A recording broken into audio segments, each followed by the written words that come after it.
प्रिय विद्यार्थियों, मैं वीरेंद्र कुमार मिश्रा, प्रवक्ता हिंदी, जैन कॉलेज बरेली, ऑनलाइन कक्षाओं में आपका पुनः स्वागत करता हूं। इस समय हम लोग एक बार पुनः कक्षा 12 के हिंदी के सारे पाठ्यक्रम का एक क्रैश कोर्स जैसा जो बोर्ड के लिए उपयोगी है उसको इस समय करा रहे हैं, और जिसमें हम लोगों ने गद्य खंड से जो अभ्यास के अंत में पैराग्राफ दिए हुए हैं उनको और कुछ और भी चयनित पैराग्राफों को जोड़ा है, और उसमें हम कैसे प्रश्नों को छांटते हैं, कैसे रेखांकित अंश को हल करते हैं, किस तरीके से हम इसको छांटेंगे, उसकी टेक्निक क्या है, इन सब चीज़ों को हम लोग इस समय करा रहे हैं। महत्वपूर्ण ये प्रश्न आपके हल होते जाएंगे, और फिर गद्यांश के बाद में परिचय, हमारा कैसे परिचय को शॉर्टराइज करके लिखें, बिंदुवार कैसे लिखें, उस पर भी चर्चा करेंगे। गद्य खंड में भी, काव्य खंड में भी हम ऐसे प्रश्नों को हल करेंगे, भूमिका के प्रश्नों को हल करेंगे, कुछ व्याकरण अंश में भी बात करेंगे। इस तरीके से पूरा इस अपने एग्जामिनेर चैनल को शेयर भी करें मित्रों में, इसको सब्सक्राइब करें, लाइक करें। और अगर आपको कुछ लिखित सामग्री भी PDF के रूप में चाहिए तो डिस्क्रिप्शन में जाकर के लिंक दिया हुआ है, उसको माध्यम से आप टेलीग्राम चैनल से जुड़ जाएं तो आपको अपेक्षित सामग्री भी मिलती जाएगी। देखते हैं कि कई बार को छात्र वीडियो देखते तो हैं लेकिन चैनल को सब्सक्राइब नहीं करते हैं, तो फिर आपको स्थायी रूप से ये सब सामग्री नहीं मिल पाती। तो चैनल को सब्सक्राइब अवश्य करें और पूरा पढ़ते रहें तो आपको इसका पूरा लाभ इस सेटअप का मिलेगा। देखें, अब हम लोग इस समय, अब वो जो आपके पाठ्यक्रम में दूसरा पाठ तो हटाया गया है, अब तीसरा पाठ अशोक के फूल, डॉक्टर हजारी प्रसाद द्विवेदी ने इसको लिखा है। छांटते हैं इसमें कैसे पैराग्राफों को हम लोग हल करते हैं, देखते जाएंगे। 2-2 अंक के ये सारे प्रश्न दिए हुए हैं, 5 प्रश्न आपके में आएंगे तो 10 नंबर के एक पैराग्राफ हो जाता है। तो देखें ध्यान से, और जो रेखांकित अंश दिया हुआ ये सब जो है आपको इसकी व्याख्या करनी पड़ती है। तो पाठ के नाम में आप समझ गए होंगे कि अशोक के फूल, और लेखक डॉक्टर हजारी प्रसाद द्विवेदी। अगर कहीं आपका समय ज़्यादा है तो आप प्रस्तुत गद्यांश हमारी पाठ्यपुस्तक हिंदी के गद्य खंड में अशोक के फूल पाठ से लिया गया है, और इसके लेखक डॉक्टर हजारी प्रसाद द्विवेदी हैं। तो अशोक का पुष्प कालिदास के महाकाव्य में किस भांति शोभा पाता है। अब सबसे पहले आप रेखांकित अंश देख लें।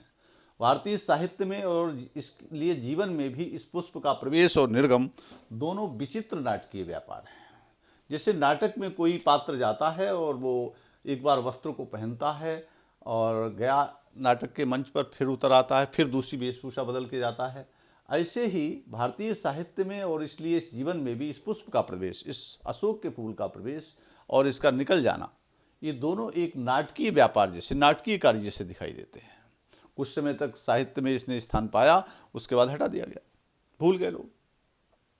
ऐसा तो कोई नहीं कह सकता कि कालिदास से पूर्व भारतवर्ष में इस पुष्प का कोई नाम नहीं जानता हो। कालिदास हुए, कालिदास से पहले भी अशोक का फूल था, और किसी ने इसको बहुत अधिक महत्व नहीं दिया। लेकिन कालिदास के काव्यों में ये जिस शोभा और सुकुमारता के साथ प्रवेश करता है, यानी प्रकट होता है उनके काव्य में, जिसका वर्णन है, वो पहले नहीं था।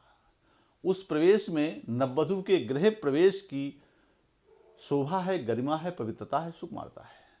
अर्थात वह कालिदास के काव्य में जैसे कि कोई नववधू गृह प्रवेश करती है, नए घर में प्रवेश करती है, तो उसका सौंदर्य साज सज्जित वो होती है, घर का भी सौंदर्य होता है।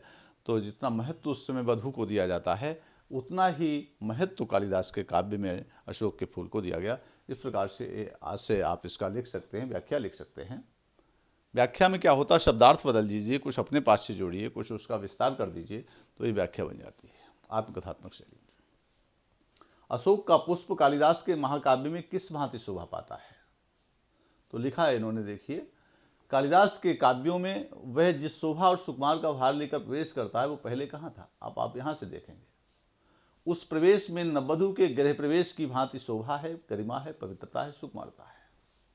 अर्थात अशोक का पुष्प कालिदास के महाकाव्य में नववधू के गृह प्रवेश की भांति शोभा पाता है। इस तरीके से बना के लिख देंगे छांट करके।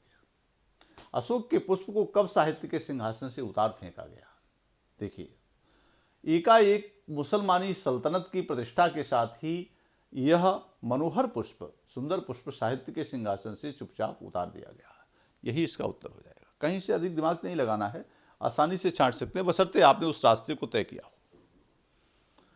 लेखक ने किसे विचित्र नाटकीय व्यापार किया कहा है?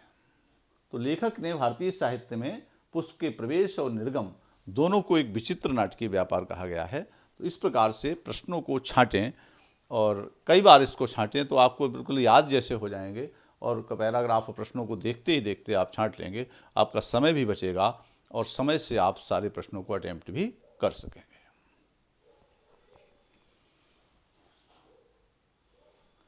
कहते हैं, देखिए छोटे छोटे पैराग्राफ बड़े सारगर्भित हैं। कहते हैं दुनिया बड़ी भुलक्कड़ है, केवल उतना ही याद रखती है जितने से उसका स्वार्थ सत्ता है, बाकी को फेंक कर वो आगे बढ़ जाती है। इतना सा ये रेखांकित अंश है। तो पाठ का नाम, लेखक का नाम पूर्ववत है, आप देख चुके हैं अभी इससे पहले। रेखांकित अंश में से दुनिया बड़ी भुलक्कड़ है, ये दुनिया फालतू चीज़ों को याद नहीं रखती है, वो भुला देती है, उतना ही याद रखती है जिससे उसका स्वार्थ सत्ता। संसार तो बड़ा स्वार्थी है, उतना ही याद रखता है जिससे उसका केवल अपना स्वार्थ हल हो जाए, बाकी को फेंक करके वो आगे बढ़ जाती, बाकी को त्याग देती। कहते इससे हमारा क्या प्रयोजन है, इसको हम लपेटते फिर, इससे कोई मतलब मेरा हल होने वाला नहीं है। इसलिए तो अशोक को विस्मृत करने का आधार किसे माना गया है? अशोक को विस्मृत करने का आधार किसे माना गया है? तो अशोक को विस्मृत करने का आधार जो स्वार्थ वृत्ति है, जो मनुष्य की स्वार्थ वृत्ति है, उसे माना गया है। अब देखिए यहां पर प्रश्न अपने पास से लाना पड़ा शब्द, अशोक को भुलाने का जिससे उसका स्वार्थ सत्ता है, अर्थात दुनिया का की जो स्वार्थ वृत्ति है वही इसे विस्मृत करने का आधार है। तो यही इसका उत्तर हो जाएगा कि अशोक को विस्मृत करने का आधार दुनिया की जो स्वार्थ वृत्ति है वो है, स्वार्थी भाव है। लेखक ने दुनिया का किस तरह का व्यवहार बताया है? अब देखें इसमें, जिससे उसका स्वार्थ सत्ता है, बाकी फेंक कर आगे बढ़ जाता है। शायद अशोक से उसका स्वार्थ नहीं सधा जिससे वो याद रखती। बार बार स्वार्थ शब्द आ रहा है, आप थोड़ा सा दिमाग लगाएं। लेखक ने दुनिया का किस तरह का व्यवहार बताया है? तो लेखक ने दुनिया का स्वार्थपूर्ण, स्वार्थ से भरा हुआ व्यवहार यहाँ पर प्रकट किया है, बताने का प्रयास किया है। स्वार्थ का अखाड़ा किसे कहा गया है? देखिए अब थोड़ा प्रश्न को पढ़ते जाइए उत्तर को, यानी स्वार्थ सदा उसे याद रखती, सारा संसार स्वार्थ का अखाड़ा ही तो है। तो स्वार्थ का अखाड़ा इस संसार को लेखक ने बताने का प्रयत्न किया है। इस तरीके से प्रश्नों को छांटिए, बड़ी सरलता से आपके हल होते चले जाएंगे। आगे बढ़े। मुझे मानव जाति की दुर्दम, अब देखिए रेखांकित अंश है, इसकी व्याख्या समझे। मुझे मानव जाति की दुर्दम निर्मम धारा के हजारों वर्ष का रूप स्पष्ट दिखाई दे रहा है। मनुष्य की जीवनी शक्ति बड़ी निर्मम है। मुझे मानव जाति की दुर्दम, जिसको दबाया नहीं जा सकता, प्रचंड और जो निर्मम, ममताहीन, क्रूर जो धारा है, वो हजारों वर्षों का रूप दिखाई दे रहा है। अर्थात मानव जाति जो है वो इसको बहुत ही क्रूर और बहुत ही प्रचंड इसकी भावना को प्रकट किया गया है। मनुष्य की जीवनी शक्ति बड़ी निर्मम है, अर्थात मनुष्य जो है स्वयं मैं जीवित रहूं, आप जिए तो जग जिए कुर्मा मरे न हानि, मैं जीवित रहूं, मेरा विकास हो, इसलिए वो बड़ी जीवनी शक्ति उसकी जिजीविषा है, बड़ी निर्मम है। वो सभ्यता और संस्कृति के वृथा मोहों को रौंदती चली जा रही है, वो सभ्यता और संस्कृति को बिल्कुल ही नष्ट करती हुई चली जा रही है, अपना आत्म विकास करती हुई चली जा रही है, मेरा जीवन सुरक्षित रहे ये करती हुई चली जा रही है, और संस्कृतियों की सबकी उपेक्षा वो करती हुई जा रही है। ये इसके आशय के रूप में, इसकी व्याख्या के रूप में आप लोग समझते हो जाए। फिर है, मनुष्य की जीवनी शक्ति को निर्मम क्यों बताया गया है? देखिए प्रश्न आया, मनुष्य की जीवनी शक्ति को निर्मम क्यों बताया गया है? तो मनुष्य की जीवनी शक्ति बड़ी निर्मम है, इसलिए कहा गया है कि वह सभ्यता और संस्कृति की वृथा मोहों को रौंदती चली जा रही है। उसे संस्कृति और सभ्यता से कोई मोह नहीं है, वह उसकी अनदेखी कर रही है, उपेक्षा कर रही है, इसलिए उसको निर्मम कहा गया है। प्रश्नों को इस तरीके से छांट सकते हैं। लेखक ने किसे बाद की बात कहा है?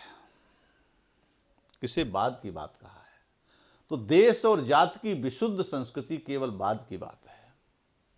देश और जाति की विशुद्ध संस्कृति जो है वो केवल बाद की बात है। ग्रहण और त्याग का रूप क्या है?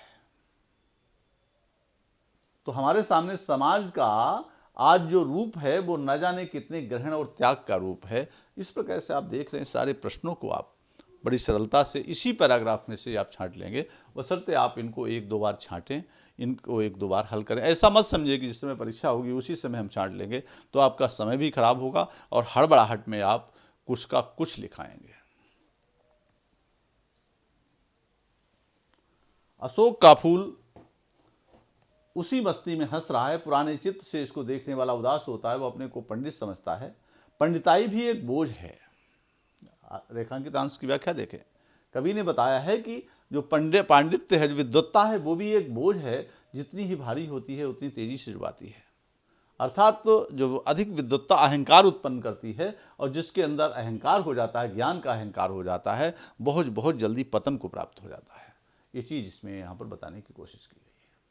अशोक को देखकर कौन उदास हो जाता है, प्रश्न आता है। तो पुराने चित्त से इसको देखने वाला उदास हो जाता है। जो पुराने चित्त से देखता है, पुरानी भावना से इसको देखता है, पुराने विचारों से देखता है, तो वह उदास हो जाता है कि पुराने समय में अशोक की कितनी महत्ता थी। ऐसा करके जब वो समझता है तो उदास हो जाता है, अब उसकी उतनी महत्ता नहीं है। उपयुक्त गद्यांश के माध्यम से लेखक विद्वत्ता के बारे में जन सामान्य को क्या संदेश देना चाहता है? तो उपयुक्त गद्यांश के माध्यम से लेखक विद्वत्ता के बारे में ये बताना चाहता है कि हम ज्ञानी हो जाएं, विद्वान हो जाएं, लेकिन हम अपने अंदर अहंकार मत लाएं। हम अपने ज्ञान का विनम्रतापूर्वक जन सामान्य में उसका प्रसार करें, और अगर हमारे अंदर ज्ञान है तो उस ज्ञान को हम बांटें, उसको हम बांटें और उसका दान करें। इस संदेश लेखक देना चाहता है कि हमें अंदर अहंकार नहीं होना चाहिए ज्ञान का। प्रस्तुत गद्यांश का आशय स्पष्ट कर दीजिए। बहुत सरल बात है। प्रस्तुत गद्यांश में बताया है लेखक ने कि अशोक का फूल तो अपनी मस्ती में मस्त है ही, उस पर कोई फर्क नहीं पड़ता, उसे कोई आदर दे या उसकी उपेक्षा करे, लेकिन हम अपने को जो पंडित समझते हैं, जो हम अपने लिए बहुत विद्वान समझते हैं, तो विद्वान का अहंकार मेरे अंदर विद्वत्ता का नहीं होना चाहिए, क्योंकि अगर हम अहंकार करेंगे तो हमारा जो विद्वत भाव है वो हमारे तक रह जाएगा, वो विद्या नष्ट हो जाएगी, और हम अहंकारी होने के कारण कोई भी शिष्य भी ना हमसे प्रेम करेगा, ना मेरे पास आएगा, ना ही हमारे ज्ञान का विस्तार हो पाएगा। इस प्रकार से इसका आशय भी हम लोग बना करके लिख सकते हैं। इसी क्रम में और आगे बढ़ते हैं। देखिए लास्ट पैराग्राफ इसमें दिया है। अशोक का वृक्ष जितना भी मनोहर हो, जितना भी रहस्यमय हो, जितना भी अलंकार में हो, परंतु वह उस विशाल सामंत सभ्यता का परिष्कृत रुचि का प्रतीक। अब रेखांकित अंश देखें। जो साधारण प्रजा के परिश्रमों पर पली थी, उसके रक्त के संसार कणों को खाकर बड़ी हुई थी और लाखों करोड़ों की उपेक्षा से समृद्ध हुई थी। मतलब जो सामंत सभ्यता थी, जो साधारण प्रजा, सामंती जो सभ्यता जो पुष्पित पल्लवित हुई, फली, वो क्या थी? उसने साधारण प्रजा यानी गरीब जो लोग थे उनके परिश्रमों का उसने शोषण किया। रक्त के संसार कणों को खाकर, लोगों के परिश्रम का, सामान्य जनता के, निरीह प्राणियों को के परिश्रम का, उनका इसने शोषण किया। उनके शक्ति और श्रम को उसने व्यर्थ में इसका उपयोग किया, और ये पुष्पित पल्लवित हुई, बड़ी हो गई, और लाखों करोड़ों लोगों की जो है वो उपेक्षा करके, उसका अनादर करके, लोगों के अधिकार छीन कर ये बड़ी हुई थी। तो इसमें बताया गया है, ये इसका आशय हो गया। सामंत सभ्यता की परिष्कृत रुचि का प्रतीक कौन है? सामंत सभ्यता के परिष्कृत रुचि का प्रतीक कौन है? तो सामंत सभ्यता की परिष्कृत रुचि का ही प्रतीक जो साधारण जनता के परिश्रमों पर पड़ी थी। तो सामंत सभ्यता की रुचि का प्रतीक कौन है? जिसने जनता के परिश्रमों का शोषण किया और उसके लाखों करोड़ों लोगों की जो उपेक्षा की। तो वो सल्तनत काल जो था, एक प्रकार से सामंती जो सभ्यता थी, वह उसकी रुचि का प्रतीक है। लाखों करोड़ों की उपेक्षा से कौन समृद्ध हुई? लाखों करोड़ों की उपेक्षा से वो सामंत सभ्यता जो है वो समृद्ध हुई, लाखों करोड़ों की उपेक्षा से समृद्ध हुई थी। फिर क्या हुआ? आज उस सामंत सभ्यता की क्या स्थिति है? आज उस सामंत सभ्यता नष्ट हो गई है, सामंत सभ्यता उखड़ गई, जनोत्सव की धूमधाम मिट गई। तो जो सल्तनत काल आया, जो उस समय मुसलमानी सल्तनत जब आई थी, तो उसने जो था वह लोगों की बड़ी उपेक्षा की, लोगों को का शोषण किया, गरीब लोगों का शोषण किया, तो इसमें ये चीज़ बताई, सामंत सभ्यता की परिष्कृत रुचि का प्रतीक कौन है?